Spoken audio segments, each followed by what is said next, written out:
우리 몸에는 약 37조 개의 세포가 있다고 합니다. 이렇게 많은 세포들로 우리 몸이 구성되어 있는데 따로따로 있는 게 아니라 서로 소통하고 이 세포들이 협력합니다. 한 세포가 문제가 생기면 주변의 세포들이 즉시 반응을 해서 치유 과정에 함께 참여합니다. 또 한 부분이 기능을 상실하면 다른 부분들이 그 역할을 보완해 줍니다. 이게 바로 몸이라는 생명체, 유기체의 신비입니다. 바울 사도는 오늘 이 몸의 신비로움을 교회에다가 적용합니다. 27절에 보면 너희는 그리스도의 몸이요 지체의 각 부분이라. 고린도 교회를 향한 말씀인데요, 고린도는 지역적으로 보면 상업활동이 왕성하게 일어나는 항구 도시입니다.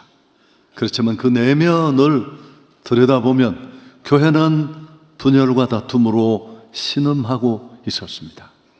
은사, 직분, 신분 이런 것들로 나누어져 갈등을 겪었습니다. 바울파, 아볼로파, 게바파, 심지어 나는 예수님께 직접 받았다, 이렇게 파벌이 나누어져 있었습니다. 바로 이런 교회를 향해 바울은 너희는 그리스도의 몸이다, 그리고 모든 상도는 그 몸에 연결된 지체라고 말하는 겁니다. 교회는 단순한 조직체가 아닙니다.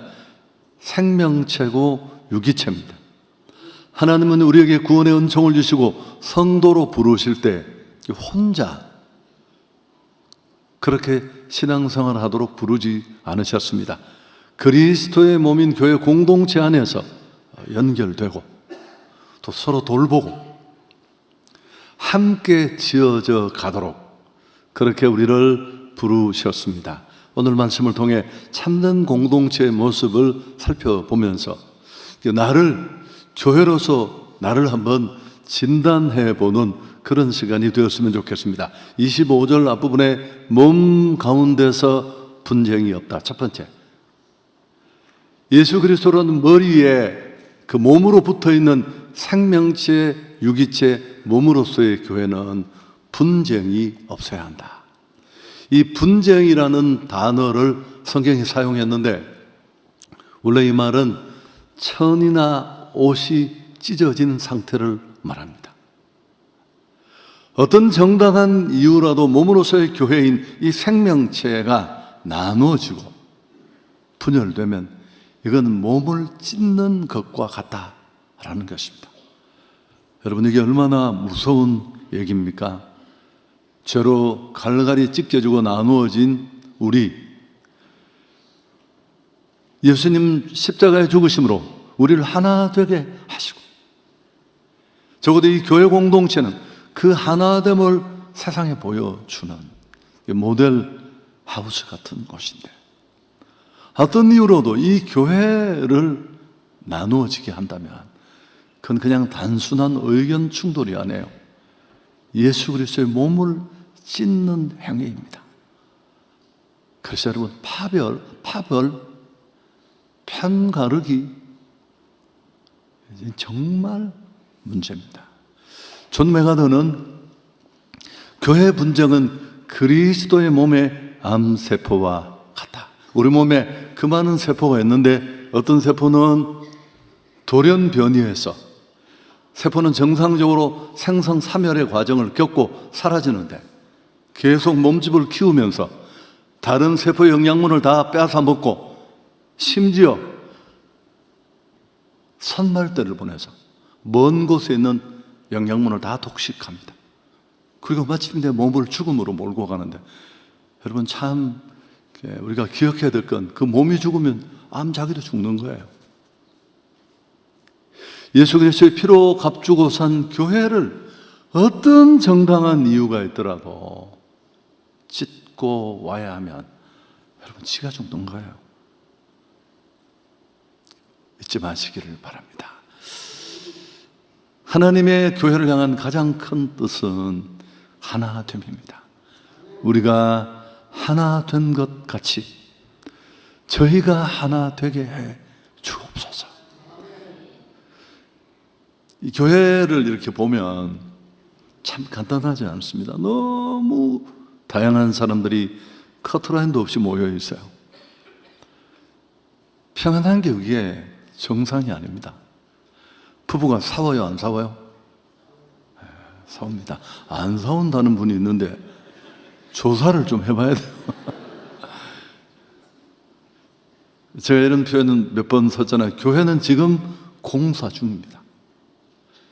에베소서 2장 20절 함께 읽습니다. 너희도 성령 안에서 하나님의 거하실 처소가 되기 위하여 그리스도 예수 안에서 함께 지어져 가느니라.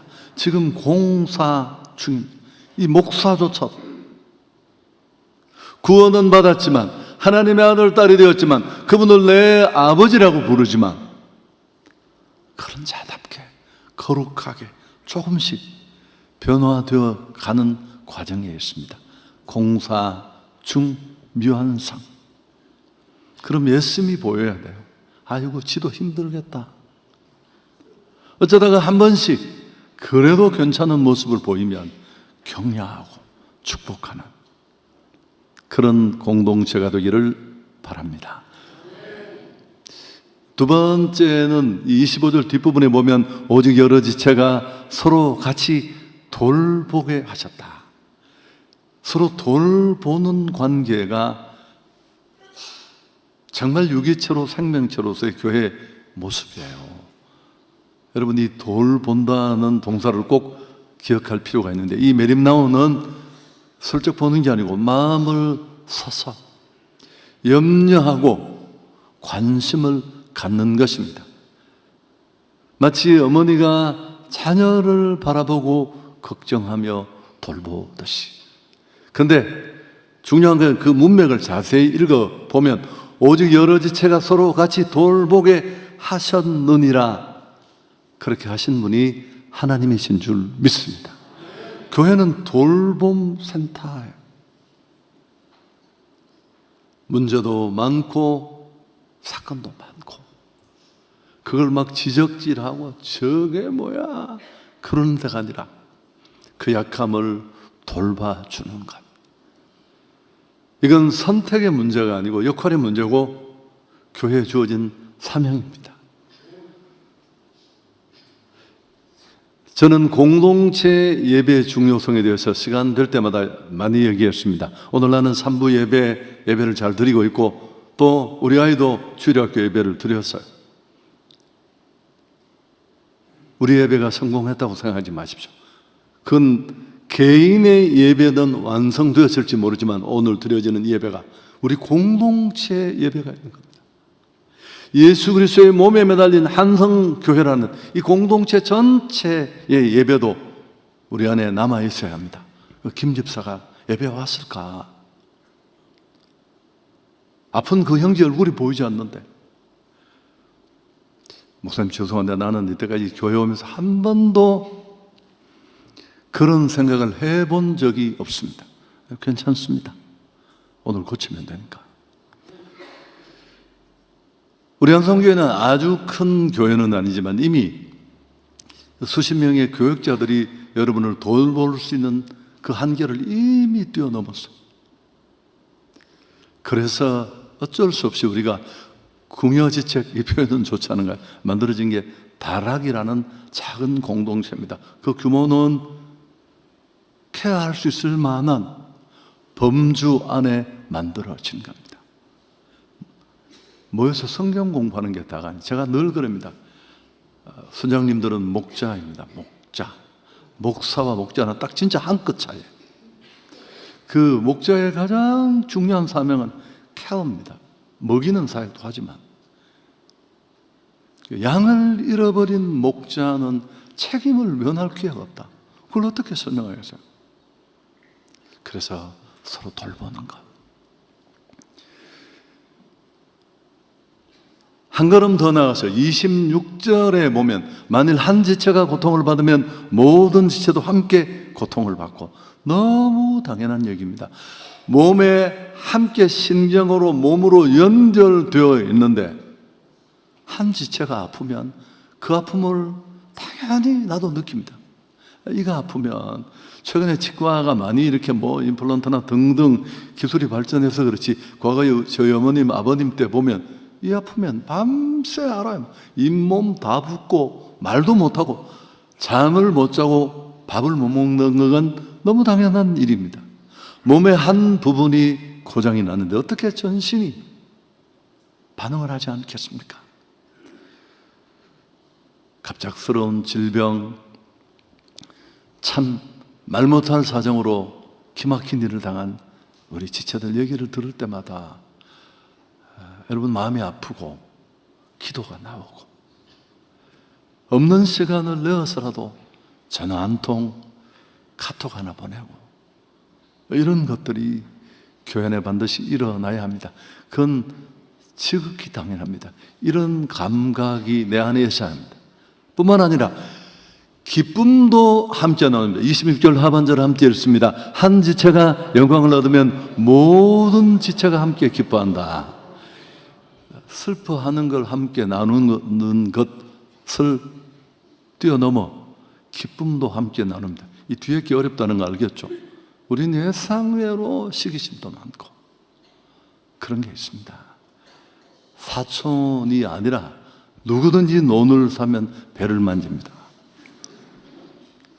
그래서 그러잖아요. 정말 평생 인생을 살아가는 동안에 단 한 사람이라도 내가 정말 축복받는 날 내 부모만큼 그 기쁨에 함께 동참하는 사람이 한 사람이라도 있다면 그 인생은 진짜 잘 산 인생이죠.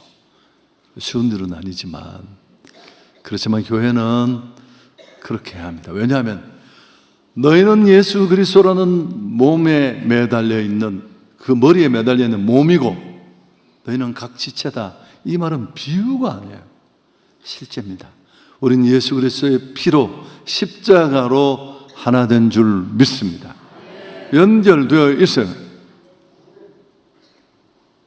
그럴 때 당연히 그 몸의 아픔도 그 지체의 영광도 나의 것이 되는 겁니다. 함께 울고 함께 웃는 공동체, 사실 구호로는 참 매력적이지만 실제 우리의 육신적인 한계를 생각해 보면 결코 쉬운 일이 아닙니다. 그러면 우리가 가능한 건 이미 그리스도의 그 사랑을 내가 받았습니다. 그 사랑이 내 안에 있고요. 우리는 못 본 것, 안 받은 걸 하는 게 아니에요. 주님이 내게 대하셨던 그 마음으로 교회 공동체는 나라는, 우리라는 이기적인 울타리를 뛰어넘어 이런 관심, 이런 마음을 만들어가는 그런 공동체가 되어야 합니다. 그럴 때 흔히 슬픔은 반으로 줄어들고 기쁨은 배로 늘어나게 될 줄 믿습니다. 제가 얘기도 많이 했는데 저는 결혼, 어머님 소천, 또 우리 딸 시집, 이런 등등의 일 들을 때마다 제가 가장 많이 걱정하는 건 사람이 얼마나 올까. 우리 딸 결혼하는 날 코로나 때였거든요. 그래서 저는 200명이 오지 않을 줄 알고 선물을 원래 100개만 준비했는데, 그래서 또 누가 목사님 제가 부목사인데 200명이 왔는데 그게 말이 안 된대요. 근데 정말 하나님은 또 우리 많은 성도들이 참여해 주셔서 언제나, 자, 설교 정리합니다. 우리는 그리스도의 몸이라는 사실을 잊지 마십시오. 자, 27절, 너희는 그리스도의 몸이요 지체의 각 부분이라. 이미 몸입니다. 이건 실제적인 얘기, 영적 얘기, 현실적인 얘기입니다. 우리는 연결되어 있습니다. 특히나 각 부분의 지체의 각 부분이라는 이 표현에 좀 관심을 둘 필요가 있습니다. 이 표현의 원래 의미를 풀어내면 부분 중에 부분이라는 이런 뜻이 있는데, 우리 각자는 대체 불가능한 소중한 존재다. 회의 때 막 목청 높이고, 우린 그런 분도 없지만 막 존재감을 드러내고 과시하는 그런 사람이 아니라, 우리 중에 아무리 사소하고 전혀 주목받지 못하고 나 같은 존재가 필요할까 싶더라도 다 자기 위치가 있습니다. 그 자리는 대체 불가능한 자리입니다. 모두가 중요합니다. 그래서 함께 지어져 갑니다. 세상에서 혼자 할 수 없는 일 두 가지가 있다겠죠. 첫째가 뭔가요? 결혼하는 것. 공감이 전혀 안 되시는 것 같은데, 또 두 번째가 그리스도인이 되는 겁니다. 여러분, 특별한 이유 없이 영상 예배를 드리면서 나는 은혜 받고 노트에 가득 적고 헌금도 보내고 난 역할이 끝났다. 아니요. 그 헌금이 한 성교에 도움은 되겠지만 당신은 예배자일 수는 있지만 그리스도인은 아니에요.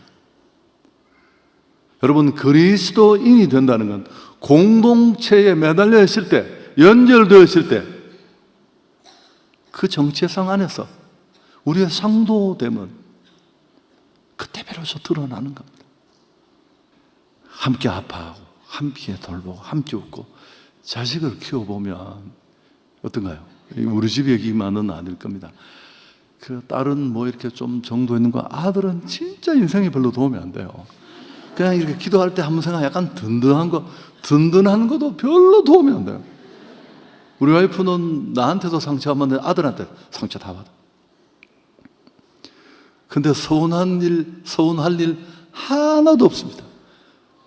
저희 어머님은 저를 정말 상상을 초월하게 키웠는데 그저 고마운 마음 하나뿐이었어요. 돌아보면 쌤입니다. 내가 받았고 내가 주었고 계산 끝났어요. 지는 또 밑으로 주면 우리는 서로 별로 손해볼 게 없는데 굉장히 서운해하고 그렇습니다. 없는 돈 끌어모아 유학이라도 보내면, 유학 보내는 게 나쁘다는 뜻 아니에요. 보내놓으면 자칫 외국에서 살면 아버지가 죽어도 아버지도 못해요. 비행기표 구하는데 이미 초상 나고, 어려울 때 힘들 때 쉽지 않습니다. 몸으로서의 교회는 이런 역할을 감당해 줄 믿습니다. 근데 마음을 열고 다락에 가보고 교회 활동에 깊이 들어와 보면 예상외로 쉽지 않아요. 왜 쉽지 않느냐면 저도 해봐서 알거든요. 여러분, 교회 공동체 안에는 다 공사 중인 사람들이에요. 우리 여동생 권사가 있는데 정말 괜찮은 동생이에요. 우리 집 모든 식구의 간을 합한 것보다 우리 여동생 간이 더 큽니다. 내가 무게를 달아보지는 않았지만 하나님 앞에나 사람 앞에도 그런데 어느 날 전화 와서 나한테, 저도 아는 분인데 오빠 나 손절하기로 했대. 손절. 그 인간 진짜 아니래. 혹시 교회 안에 그런 분 계십니까? 여러분, 어떻게 손절을 해요? 교회가 내 몸에 있는 모든 게 다 예쁜가요? 아니요. 고치고 싶은 건 너무너무 많죠. 제 손이 이상하게 거칠더라고요. 총각 때 제 손 보고 시집 오겠다는 사람도 있었는데 못 믿으시겠죠. 그래서 왜 이럴까 싶어보니까 제가 하루에 손을 한 20번씩 씻더라고요. 이게 뭐가 묻으면 그나마 못 있는 스타일이에요. 그럼 제가 도만해놓고 에이 아니죠. 더 크림 많이 찍어 바르고 뭐 하얀 거 덮어두고 그런 것입니다. 특별한 사람이 보이면 이야, 저 인간은 진짜 사랑하기 어렵다 싶으면 그때 어떻게 하면 될까요? 제가 쓰는 방법을 쓰시면 됩니다. 하나님 참 솜씨도 좋으십니다. 세상이 다 나 같은 사람만 있으면 세상이 되겠습니까? 여러분, 교회는 너무 아름다운 곳이고 서로 돌보고 서로 고통을 나눌 수 있기를 축복합니다. 제가 이제 이게 6개월도 되기 전에 얘기인데 어느 날 이렇게 보니까 제 왼손 이 새끼손가락 끝부분이 이렇게 감각이 없어졌더라고요. 그래서 왜 그렇지 싶어서 우리 전영환 한의사 집사님을 우연히 만나서 제가 얘기를 했습니다. 그랬더니만 제 손을 만지고 진맥을 해보더니만, 이분 유명한 분이잖아요. 목사님, 제가 혈압도 높고 하니까 피가 충분히 잘 온몸에 전달이 안 돼서 그런 것 같다.